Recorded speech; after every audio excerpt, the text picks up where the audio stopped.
Mga kababayan, ma'am sir, this is Jam.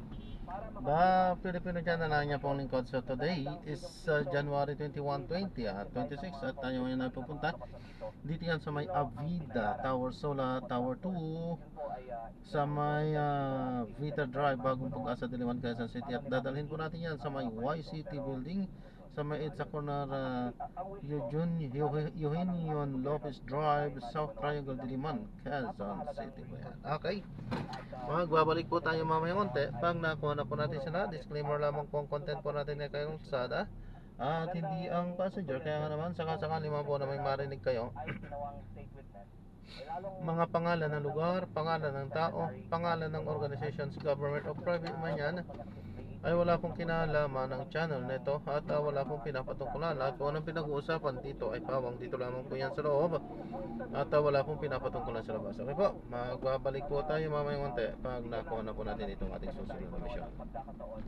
Na maging hero sa buong flood control controversy na ito.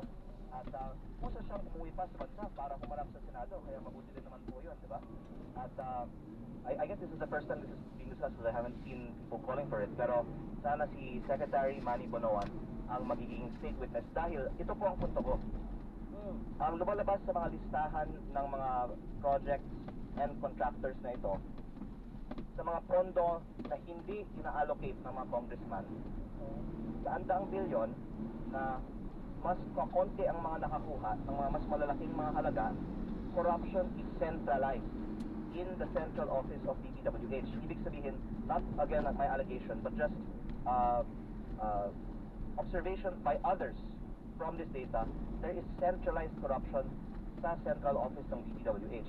At kung meron taong bunyag nitong lahat, no one better than Secretary Manny Bonoan. Pero speaking of the document, yan may yung hawak mo ngayon, yan ay print out ng datos na nakuha mo from the laptop of the late Yusek Cabral? From the computer po. From the hindi laptop, from the computer Desktop po po. From desktop. So this is the list of the projects with the tagging and the amounts.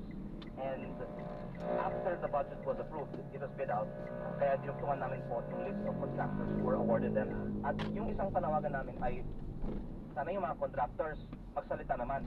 Kung meron mang masamang nangyari at para makatulong naman sila sa investigasyon, aminin nila sino yung kinausap nila para makakuha ng bilyong-bilyong piso mga kontrata. I doubt it. Basta hindi magsasalita yun. They will not incriminate themselves, Congressman. Pero meron po ba sa asosyahan nyo ngayon na hindi pa namin kilala?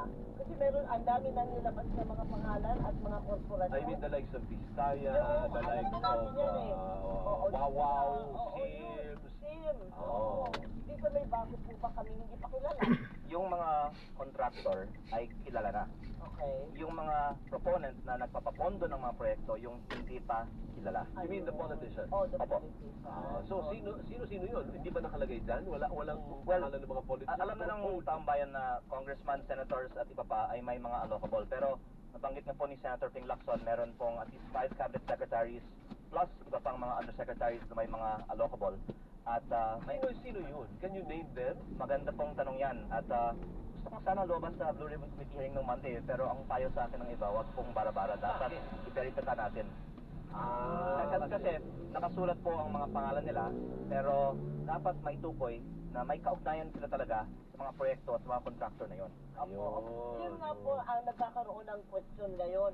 Paano nga, parang ang bilis mo makakuha ng mga ganyan klaseng datos? Samantalang hindi ka naman in any shape or form ay miyembro ng DPWH. Paano mo raw nakukuha? Kaya nagkakaroon sila ng duda. Noong September 4 po kasi, pumunta ako sa opisina ni Yusek Cabral. Nung June 11 pa ako unang bumisita doon. Pero actually ma'am, tungkol sa inyong general question, after that, I've been receiving more and more information. At So na-drop na natin sila. So maraming salamat po sa panonood. Hanggang sa muli, ingat. God bless. Paalam. Ako po, dineklara ko ang aking mga assets sa Sal&Co ko dahil siguro naman may mga abogado ako. At malinaw po, wala pong paglabag sa batas ang mga pinag-aari ko. Pero ang katanungan na lang po, ang mga iba kaya idedeklara ang mga assets sa kanilang mga Sal&, At kung lumabas ang kanilang mga assets, may mga paglabag ba sila sa mga pinag-aari nila? That is the question. Pero ako po ay walang itinatago. Lahat po ay nasa salin ko at lahat po ito ay legal. Gaano kalaki yung assets mo? Lahat-lahat. Abot ka ba ng 10 billion o more? Actually, sir, ang Anong net worth mo? ang accounting ay iba po sa market value, di ba po? Kaya yung, I think, declared net worth sa accounting rules ng aking salin ay mahigit 6 billion. So you are a 6 billion peso man, no? Opo, pero yun po ay ayon sa salin. Oo, alam mo, Father, Kasi iba-iba po kasi yung paraan pag-compute Yeah, sa I accounting know. rules. kaya nga, kulang na lang ako ng piso. Oo. Matatapatan ko na itong batang to eh. But we need to let you go because KD will get Oo, mad. Pero Thank you. panghuli lang po, Sige lilinawin ko. Okay. Yung unang nabanggit din na gumawa ako ng pera mula sa franchise ay hindi po totoo sa simpleng dahilan na yung kumpanyang binenta ko sa Meralco ay walang prangkisa. At yung kumpanya naman na may prangkisa ay hindi ko binenta. Kaya ako nagsampa ng libel case kay Undersecretary Claire Castro dahil ang kanyang sinabi na binenta ko ang aking prangkisa ay plainly false.